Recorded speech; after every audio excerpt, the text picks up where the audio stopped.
Word on the street is Microsoft's having a good day. Let's find out if that's true. Pretty massive W for Microsoft, it seems, ladies and gentlemen. Now, We for those found of you out. who've been following the gaming space Wow. like me, you've probably noticed for like the last year plus, almost like 2 years at this point, Microsoft has been trying to buy Activision Blizzard.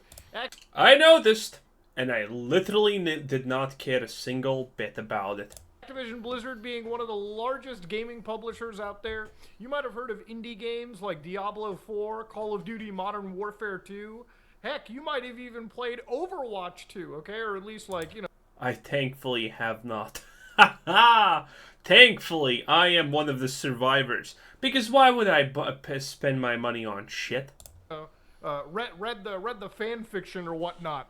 But ladies and gentlemen, this deal has been kind of on the fringes. And there's been people who have honestly had betting pools of either the deal will go through or it will not. Now, for context's sake, there's 3 companies in the world that are kind of like the biggest players in the gaming console space. Okay, you've got Nintendo, one of the largest companies in Japan, Sony. Pretty sure Nintendo... Wait, if we're talking about consoles, Nintendo is literally slaying it, okay? There is no competition. Nintendo has won the console war, okay? Anyone who's gonna say, oh, but my Microsoft Xbox or whatever... No.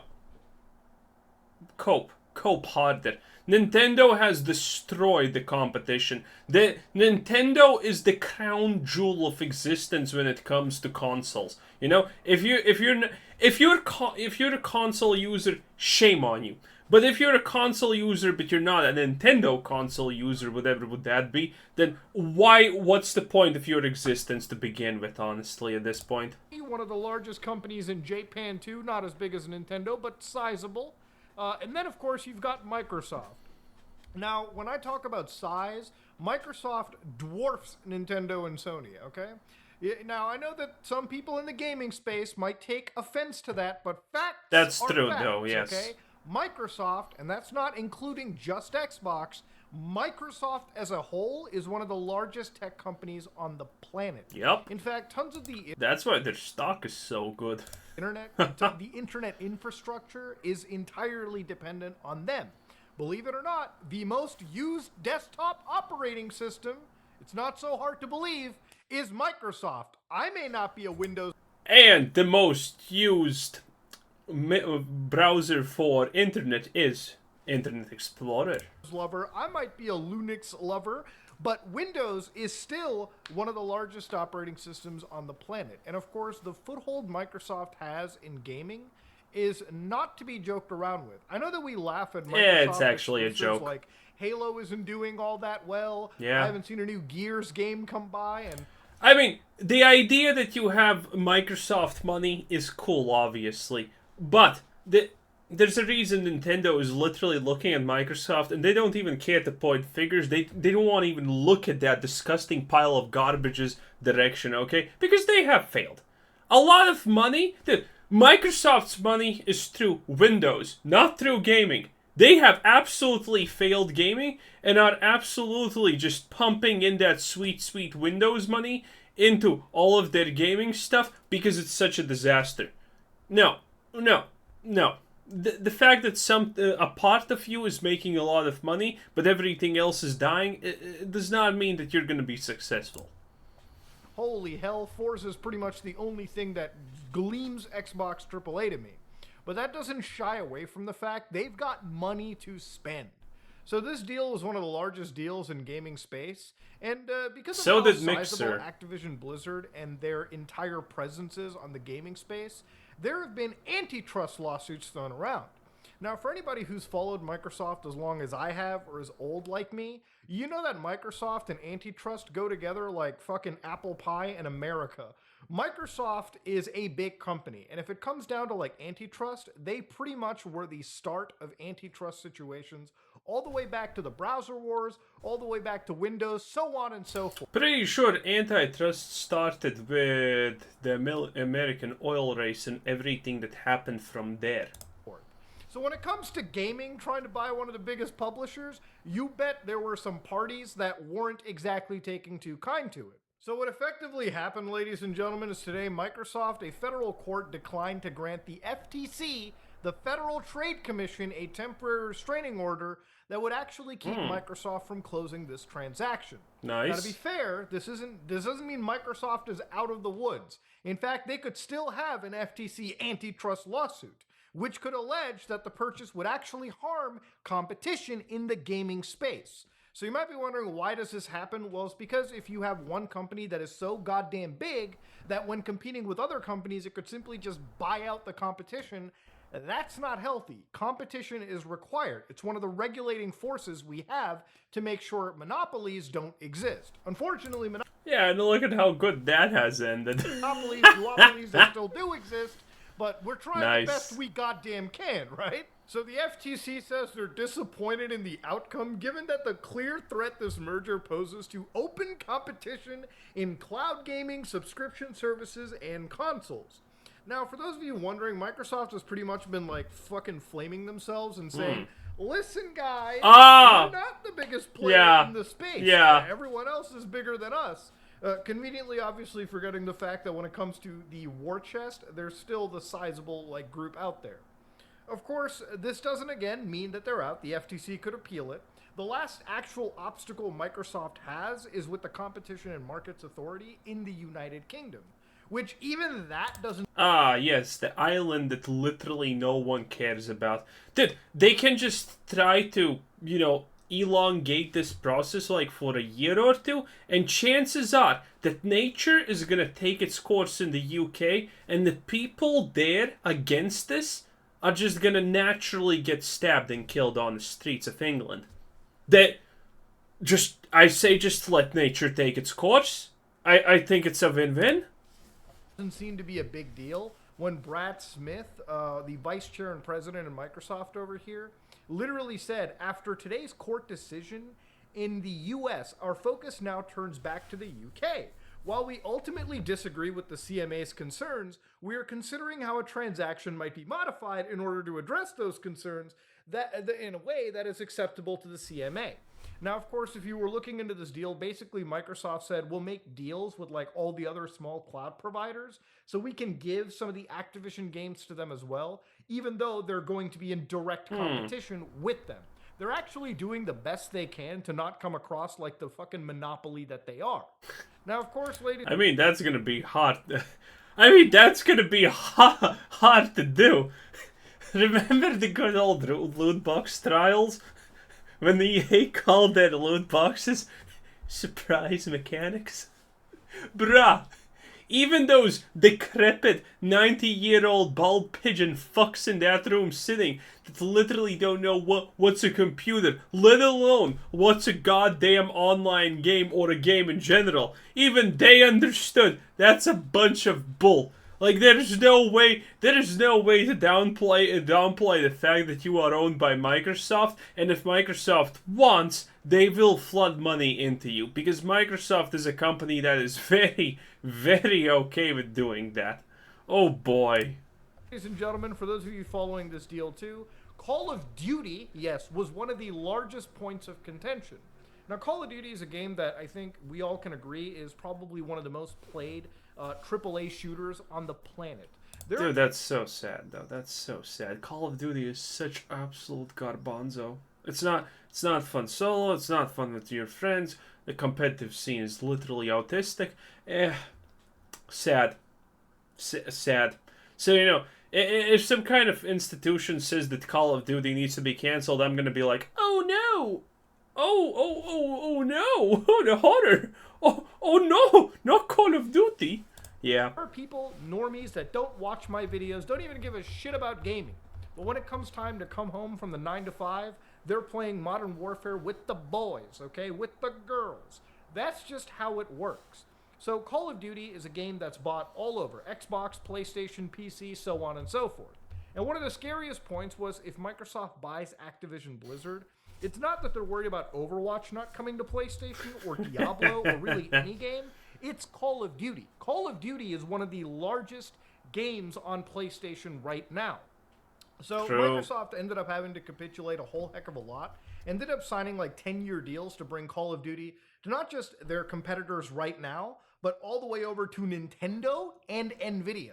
Meaning that if you're going to be playing Call of Duty on the Bruh. Switch, it's going to be running. It's like Nintendo needs more awesome things to just slap everyone else out of existence.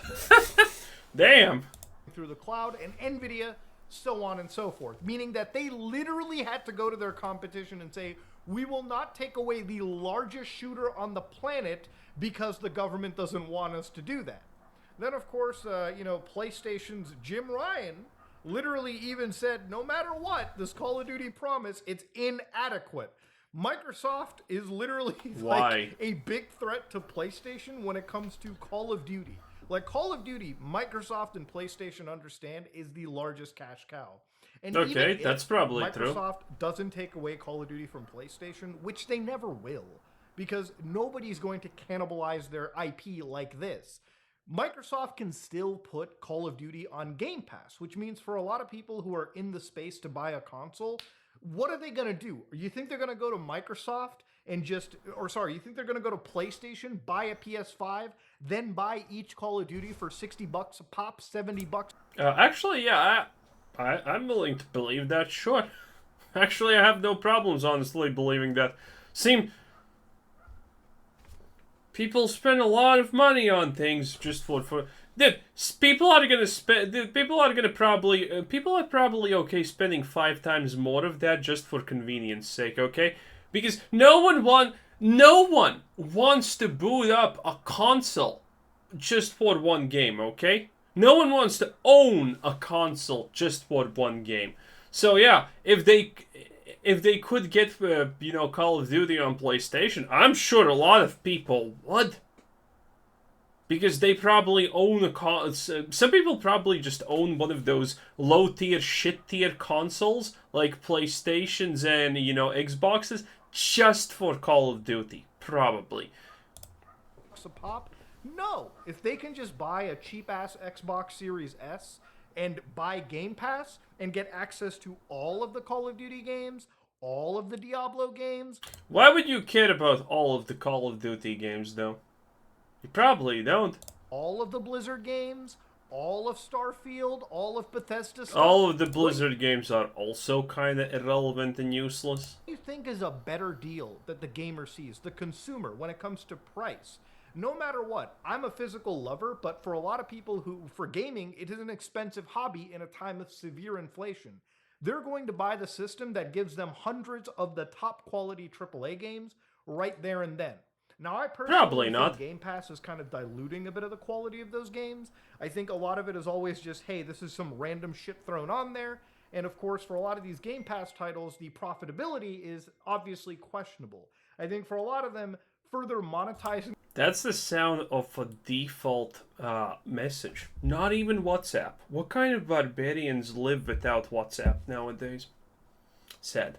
These games through microtransactions. Another one. You download them through Game Pass is like the smart way to go.